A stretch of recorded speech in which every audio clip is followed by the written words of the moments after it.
Welcome back to A Game of Fangs and Thrones. My name's Hannah. I write books, but occasionally I read them too.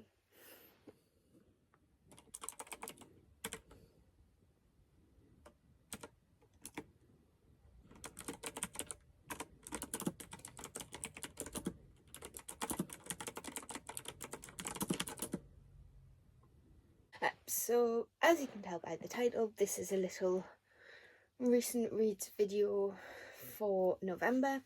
Now, I do only have 3 books, these 3 here to talk about because, as many of you guys know, just get myself comfortable, as many of you guys know, November is National Writing Month. National Novel Writing Month. I'm not going to go into the drama of NaNoWriMo, the organisation, just because there are plenty of other people who are a lot more informed and eloquent and able to put the whole debacle a lot more clearly than I can. But basically, what it boils down to is the use of generative AI and how they treated their younger members, as I understand it. So I didn't participate in the organisation, but I still participated in the challenge, which meant a lot of my free time was spent working on my second book. If you guys are interested, I will do a different video on that, but basically that's where a lot of my creative energy and free time went. But saying that, I did manage to squeeze in 3 books this month, one of which this chunker was a carryover from ages ago when I started reading it, but then obviously my energies switched to more creative writing than reading, if that makes sense. And then because I hit my challenge of 30,000 words in a month earlier than the 30 days, I was able to squeeze in 2 more books. So hopefully this is an interesting video. I am going to do a video on my goals and whatnot for the new year, but I am hoping that I can be more consistent with my videos. I'm very consistent now with my writing, so I'm hoping I can pull that over into this side of things. So it's enough rambling, so let's get into the books.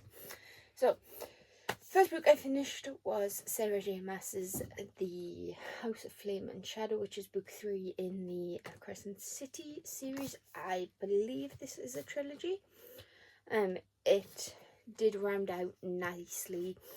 So obviously 3rd book, so I can't talk too much about this book in detail, but basically, if you weren't aware, this starts with Crescent City, or a House of Earth and Blood, where we follow Bryce, who is a half fae, half human, in a world where humans are sort of on the bottommost rung.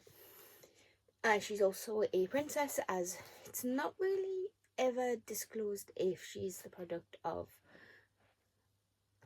rape or but it is a very abusive relationship that her mother escaped from, with the Autumn King. Now Bryce is involved in a murder plot, in which she has to...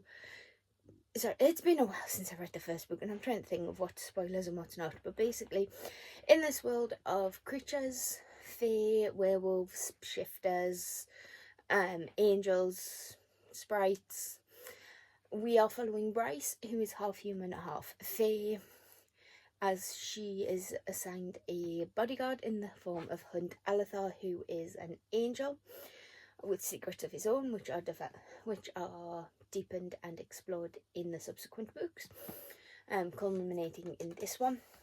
But in the first book, she is assigned a bodyguard as a murderer escapes and targets and successfully kills her best friend Danica, who is in line to become the heir of the local werewolf pack.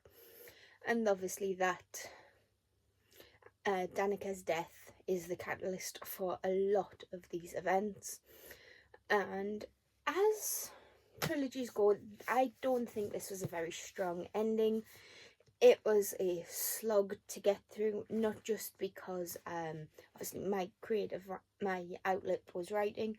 So I do think we have to take into account that I was concentrating on other things rather than just this book when I was reading it. But it wasn't the best.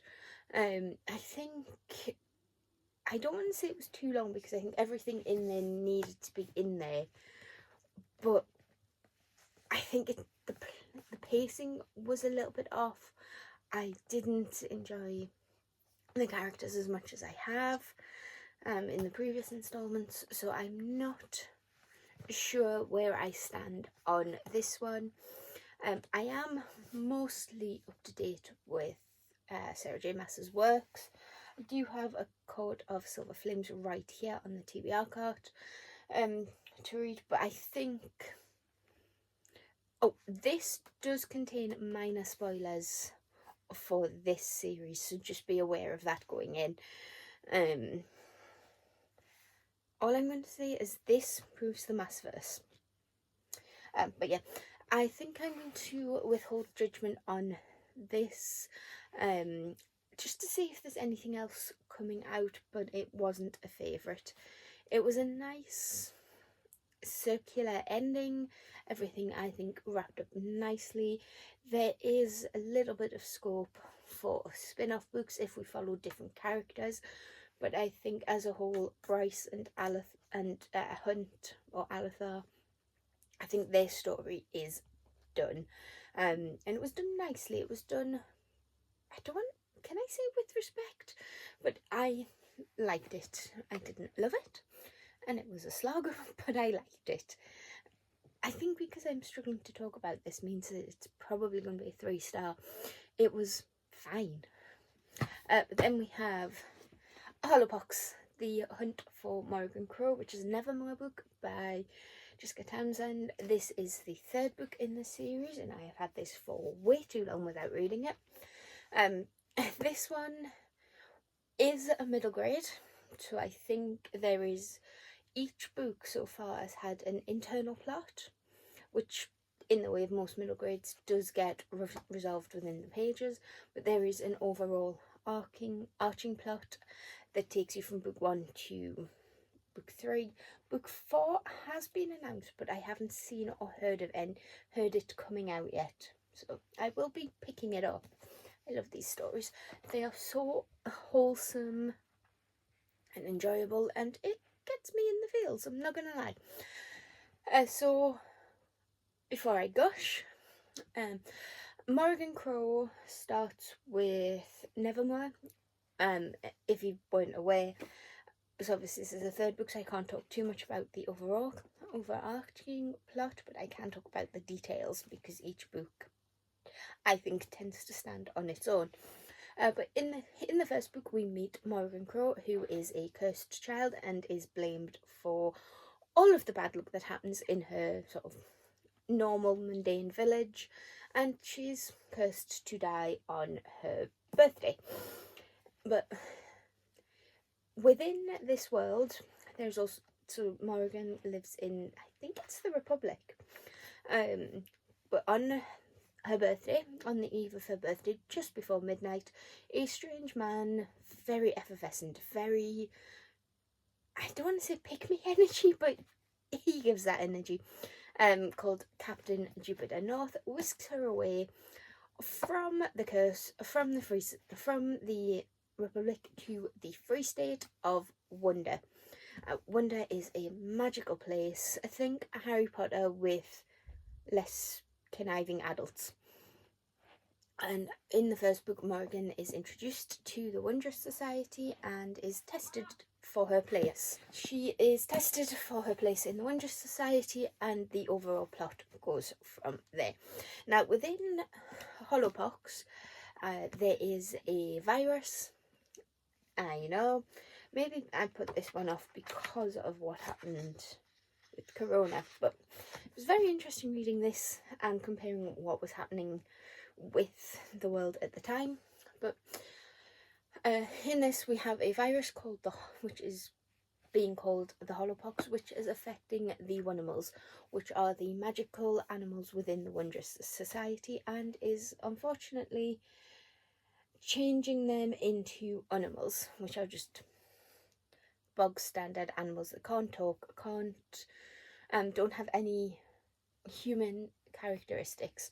So obviously Morrigan has to figure out what's going on before her friends are changed and altered between, like, turning them into something they're not, leaving them hollow. So she investigates, and this does tie in nicely to the overall plot, which furthers, the story and character development, and I am really enjoying this.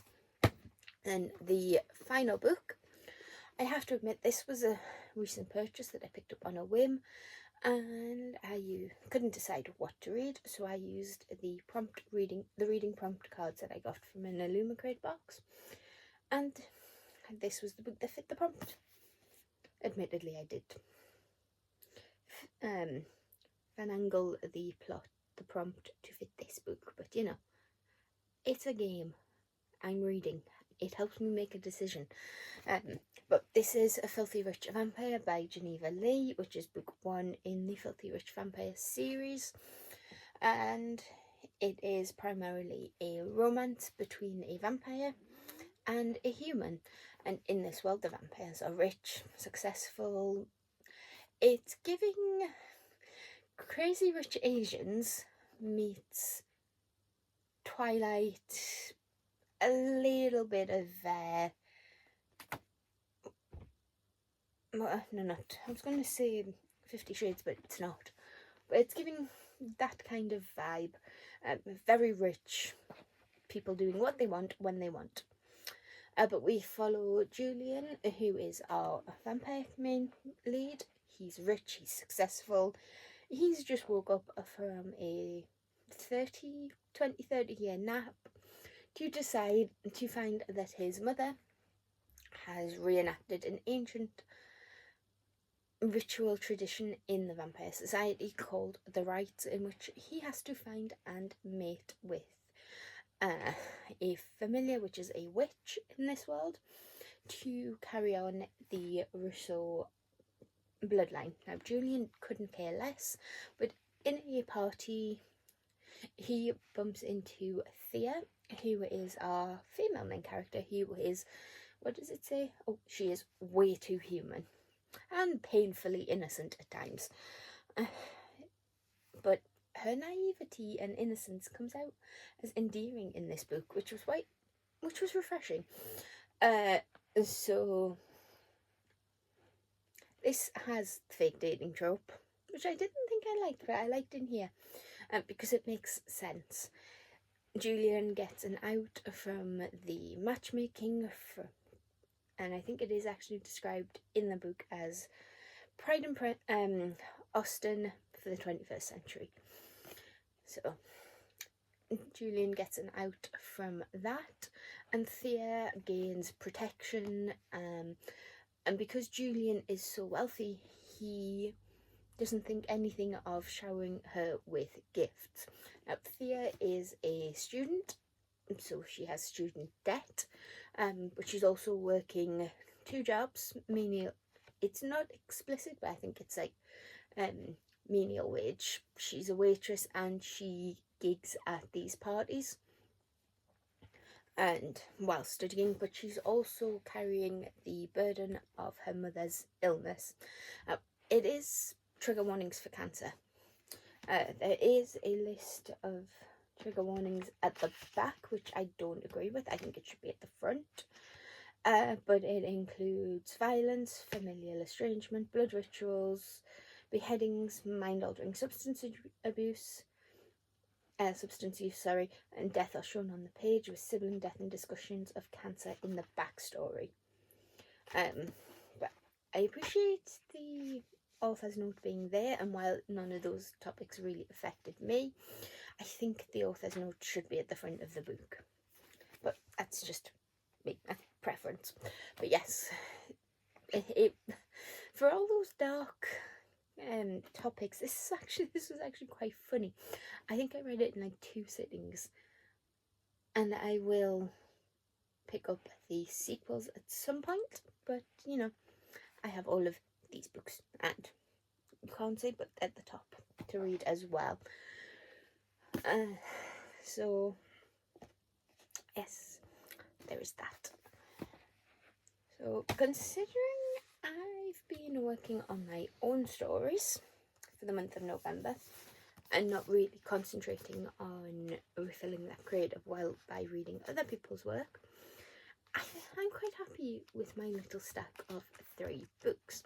So comment down below if you were here and just don't know what to say. Leave a little an animal emoji or a bat. Let's go with a bat because, you know, we have the Bat Boys in Sarah J Maas's books. We have flying wonderful creatures in Hollowpox, and obviously vampires and bats.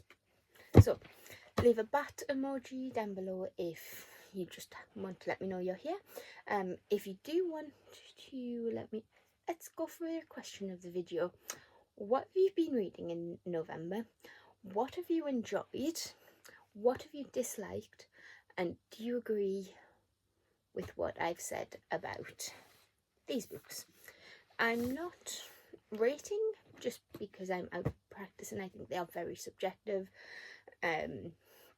But if it's a 5-star, I will tell you. If it is an absolute fave, I will tell you. But I think I'm getting not far too harsh, but I think I'm becoming more aware of a book that doesn't emotionally grip me. This was close. I enjoyed it. It was a very fun time, but it didn't give me that 5-star feeling. It was cute for what it was, but not a 5-star. I've lost my train of thought now. So yes, comment down below either a bat emoji or let me know what you've been reading, and I'll see you in whatever video comes next. So give this video a like if you like it, and hit that subscribe button if you want to see this, talk about these, and I'll see you in the next one. Bye.